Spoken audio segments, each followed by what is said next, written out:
This is Susan Miller from Propel Pittsburgh, and I want to thank everybody for joining us. We are a new show, and this is new for us too with the Zoom interview. So we're glad that you're watching us, and you're going to keep watching because you're going to watch us grow from this point. So, Propel Pittsburgh is the stories of entrepreneurs and business owners. And we do this show so that you can learn more about them on a personal level and understand their why. Why are they doing what they're doing? So we're excited to bring this show to you. We hope you keep watching us. You're going to be able to watch it through YouTube and Bethel Park TV, along with some Verizon and Comcast stations.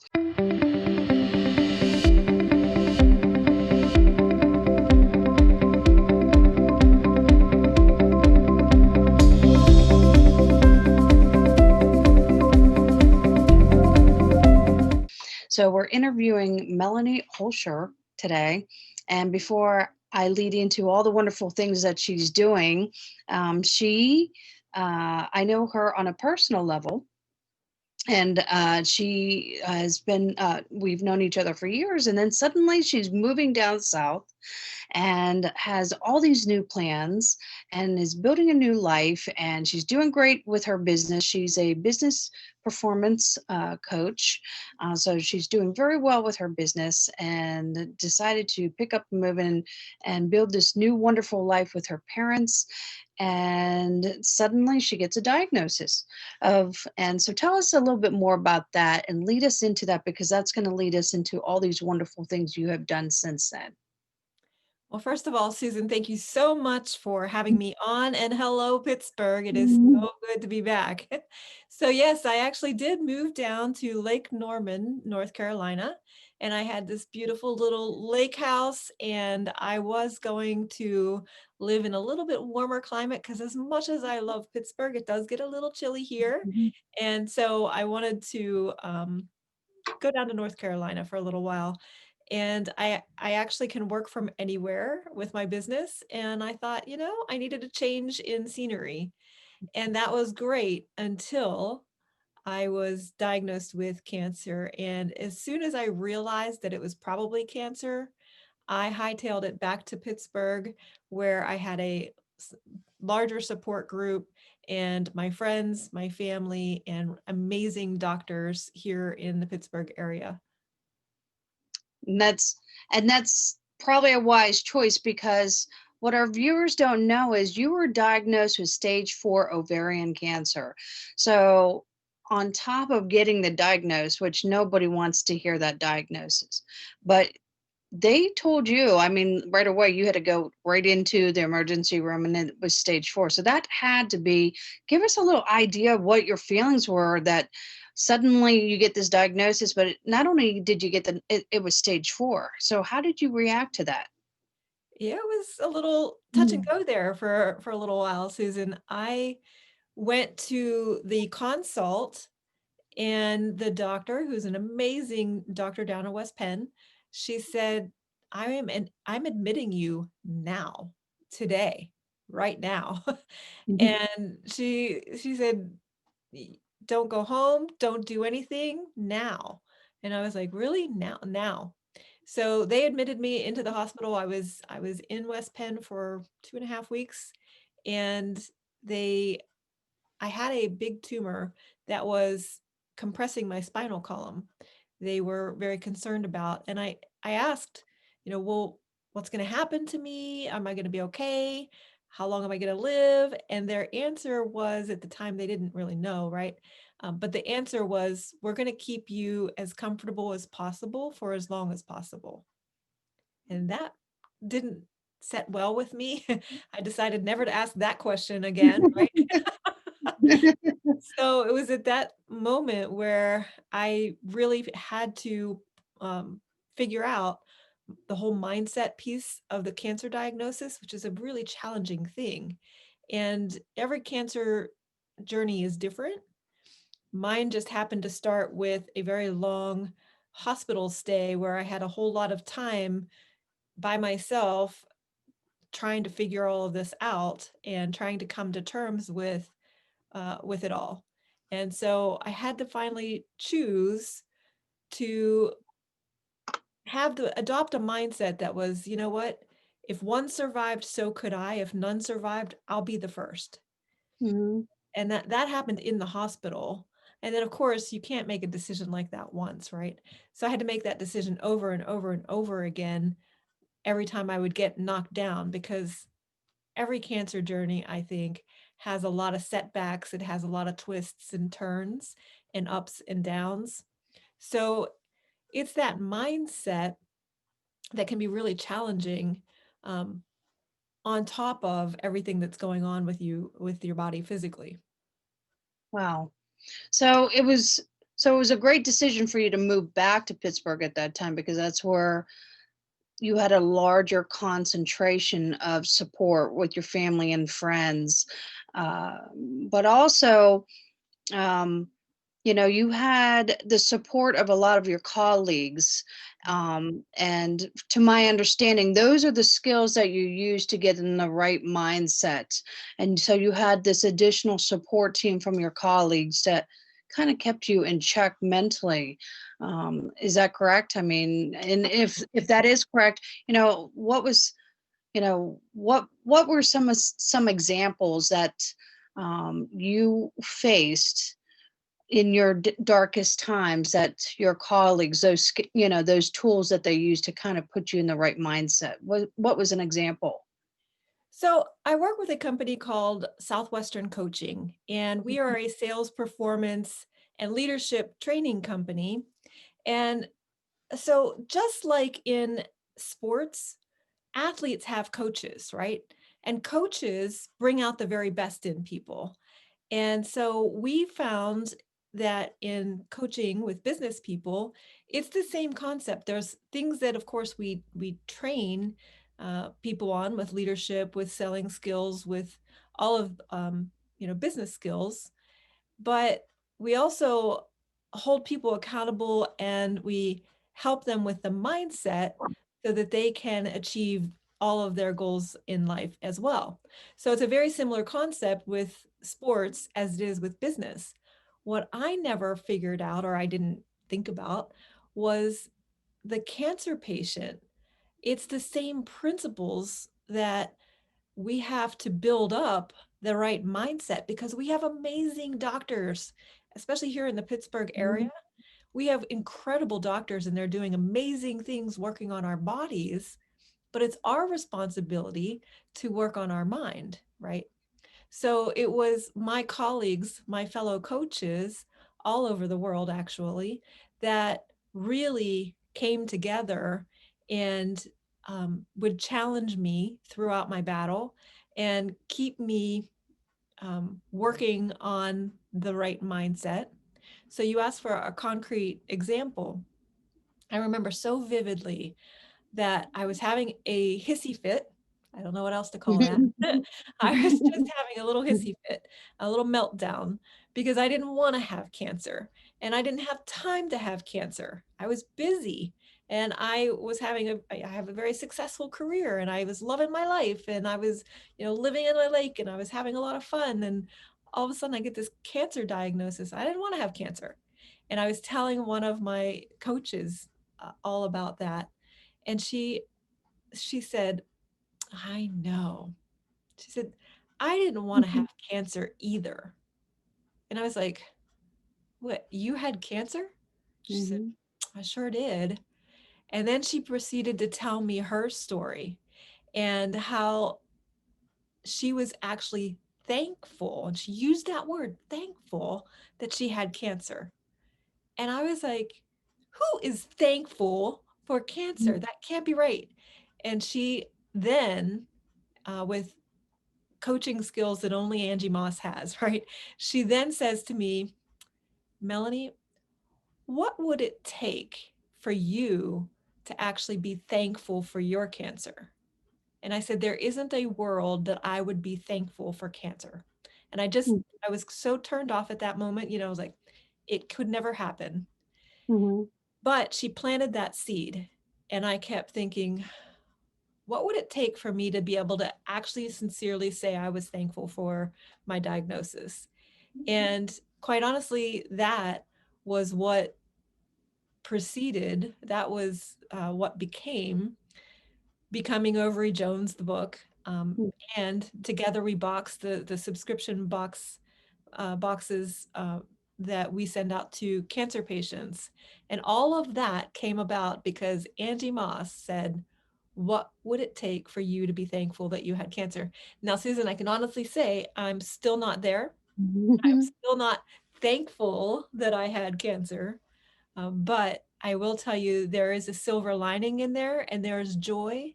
I've met so many incredible people, and there are some silver linings, but you really do have to look for them. Mhm. Well, those sounds like great reasons that came from you getting your diagnosis. So those right there just sound like a few, but I think I can relate to that because I have talked to several people about the positive things of COVID-19, and I know even for myself it slowed me down, Mhm. made me appreciate the little things, that appreciate made me appreciate my family more.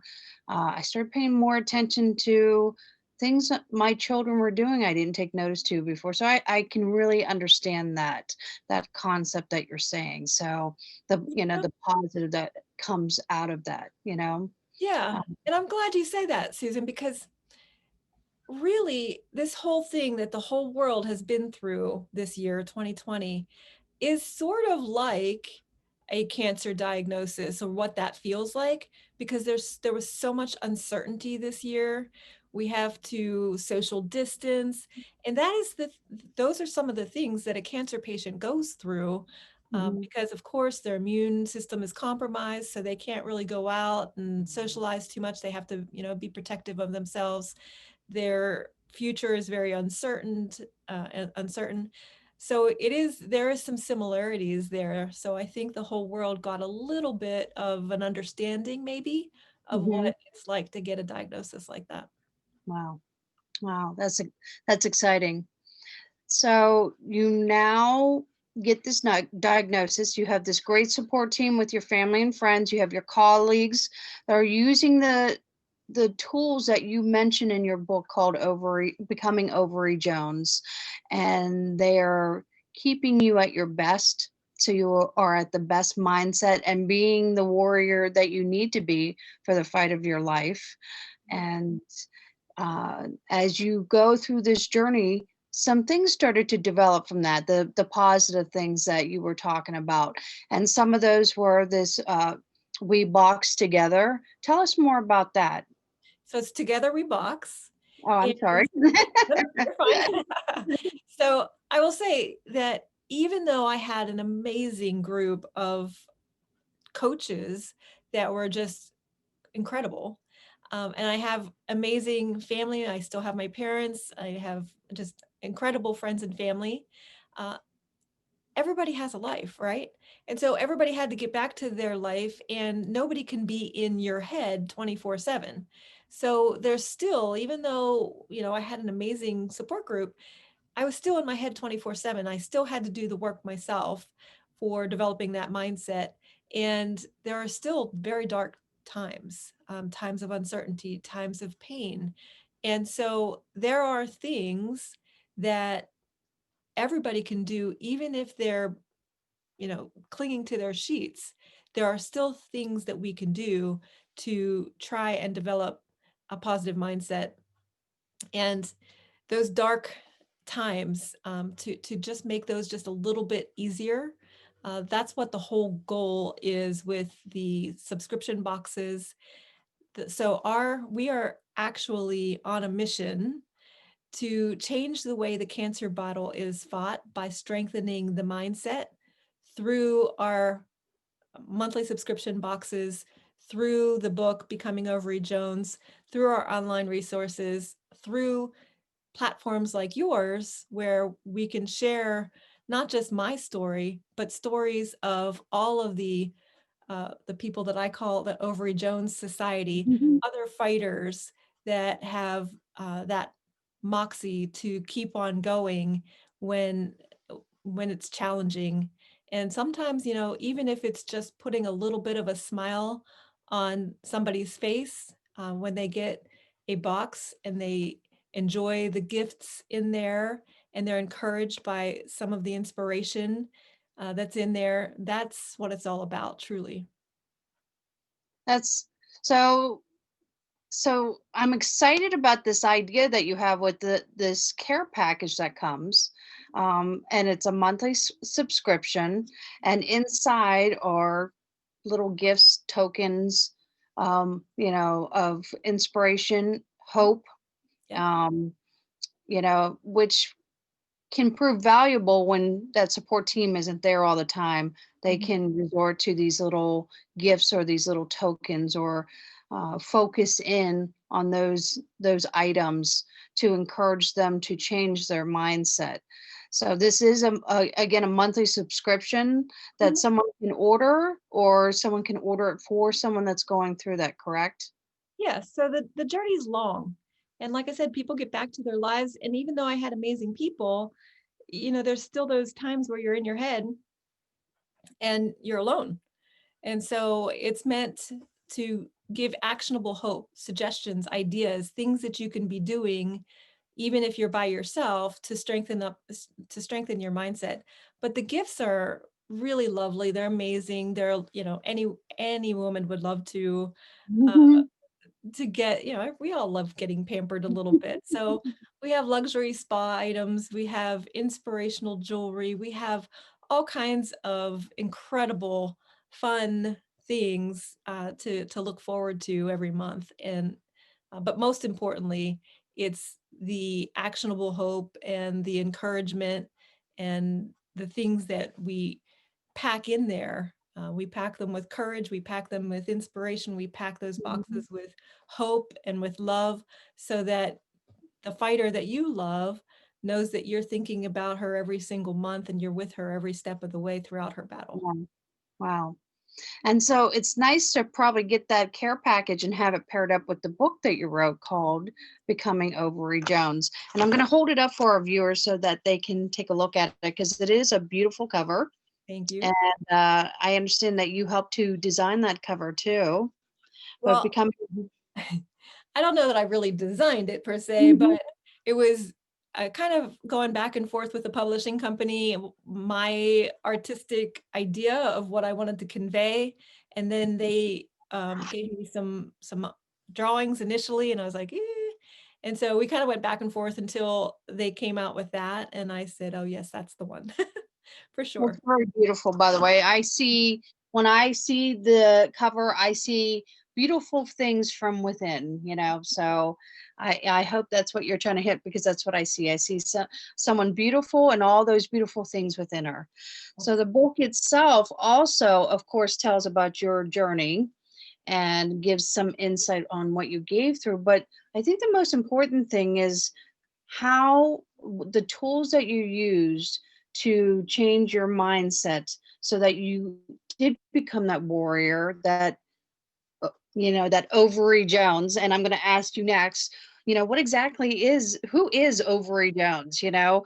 Because I have in my mind what Ovary Jones could be, but I want you to tell us who who is Ovary Jones, and how do you become Ovary Jones?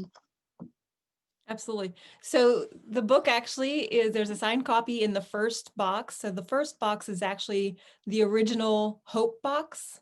And that's the first box that's always sent out with the subscriptions. And so the book is actually in that first box. And I actually wrote it because after we were constructing all the boxes, I realized, wow, I really need to share my story so people know or understand that this is designed by fighters for fighters. And so you were asking about who in the world is Overy Jones? Oh, that's a figment of my imagination. But when I was in the hospital, actually, I was thinking about my grandmother who fought cancer years and years and years ago. And I thought about all of those mavericks that fought cancer years ago before we have come so far with the cancer treatments. And we really have figured out how to reduce some of the side effects. And so I thought of all those um, people that fought before us. And so Ovary Jones is society of all of us who have heard those words that nobody wants to hear, "You've got cancer." And but it's meant as a society for us to tap into, to hear one another's stories, to be encouraged by one another, because sometimes it is dark and sometimes, you don't want to hear a cliche, you want to be mad and you want to have your hissy fit like I did. And that's okay. But I think that that society of people that have all been there, understanding and lifting one another up, it's meant to really encourage people and to let them know you're not alone. And that's what Ovary Jones is. It's a society, because nobody wants anybody fighting cancer alone. And together, we're tougher than cancer. And I will continue to put out my content and we'll continue to pack those boxes. And we're going to continue to fight together until finally there's a cure, which I can't wait. Yes, I'm sure it will come, but I love the concept that you have here. And I have been reading the book, and I think what and it has impressed me the most is it's not just a book or a story of your journey in fighting cancer, but it actually outlines the tools that you used to get in that fight mode, to become that Ovary Jones and become one of those fighters, because that's what it is like, the Ovary Joneses are uh, a society of fighters.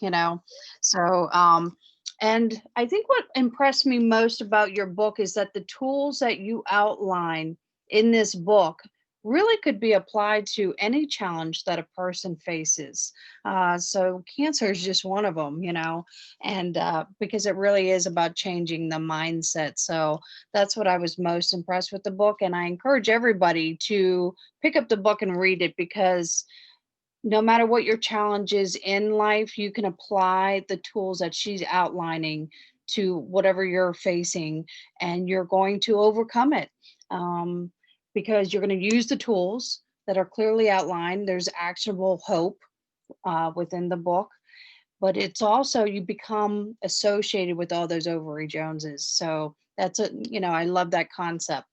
So now I keep recommending to everybody, not only should they get the book, but this is a great gift idea. So if people are wanting to get this book, how would they get it? So it's on Amazon. And because I'm home with my Pittsburgh friends, I want to actually extend a very special offer for you and the audience here, Susan. And so, anybody that orders Becoming Ovary Jones, even if you're not from Pittsburgh, no matter where you are from around the world, I'm actually going to match every order off of Amazon, and I'm going to give a book to my local cancer center. So anybody that and I'm going to extend it all the way through January. So anybody that gets a book from now until the end of January, I'm going to match that, and I'm going to donate a book to my local cancer center, because quite honestly, all I want is to get these resources into as many patients' hands as possible.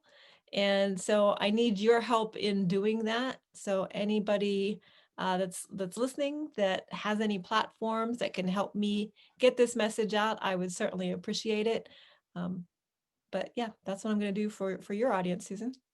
Well, thank you very much. And that's definitely some incentive, because if you get the book for your own personal use or for someone else, you're also going to be helping someone else, someone that's currently fighting cancer. They're going to get a copy of the book, and they can utilize it to help them and help them become Ovary Jones. And that's what the whole purpose of the book is, to help them become that warrior, become that Ovary Jones, and get connected with the other Ovary Joneses. So that I appreciate that you're doing that. I think it's a valuable resource that most people should be considering, especially at Christmas time. And how do they get the monthly subscription we were talking about? Uh, and what is it called again? Together We Box, and it's Okay. togetherwebox.com. So Okay. togetherwebox.com. So boxing together, togetherwebox.com. And you can always reach me. I'm on most social media, but I'm also just Melanie@ovaryjones.com. So I'd be happy to answer any questions or anything that I can do, any speaking engagements that you want to include me in. I would be more than happy to do that. Just trying to get the message out as much as possible. That's great. I always like to remind our viewers too, because I love that you guys always love to hear the stories of all of our entrepreneurs and business owners. And often we get asked, how can I help this entrepreneur? Well, one of the ways you can help her is also when you order the book, make sure to leave a review. So when you order on Amazon, make sure to leave a review. That will help her build her credibility with the book. But also, if you have resources or partners that could be beneficial for Melanie to connect with, then make sure to connect with her. She did. Well, we're going to make sure to provide links and contact info associated with this video, so you'll be able to contact her. Now, we just have a few more minutes, Melanie, before we have to shut down here. Uh, so, real quickly, just to add some fun to the interview, if I'm coming to your house for Christmas, what's a tradition that you guys do in your household every year that I would be experiencing if I came to your home for Christmas? Mhm. Well, we always hide a pickle ornament. So we have a very beautiful or old world pickle ornament that we hide in the tree somewhere. And it was always the first one that found the pickle ornament was the first one to open a gift. And so that dates all the way back to when I was in labor, believe it or not, with my first child. They wanted me to bring something that I could study or stare at to focus on when I was in labor, and it was that ornament, a pickle ornament, that we took into the delivery room. So anyway, that is a very special tradition in my family, along with, of course, eating all the good foods and just enjoying family. Because quite honestly, um, it's it's family, right? And it's um, faith, and that's what makes the holidays special, faith and family, and being able to be around friends and being back in Pittsburgh. I want to commend you too on your strength.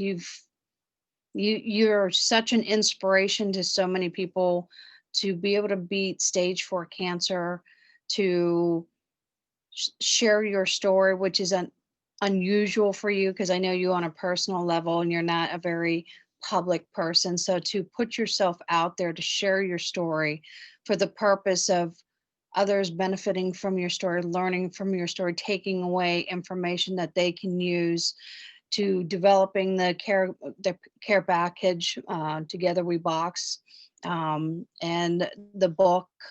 I think you have done some amazing things with your journey, and I hope that the positive thing that you see from all of this is the wonderful blessings that you now have from all of this, and especially, um, here at the holidays. So, real quickly before we end, what is the one special blessing that you see more now than ever since you've gotten your diagnosis?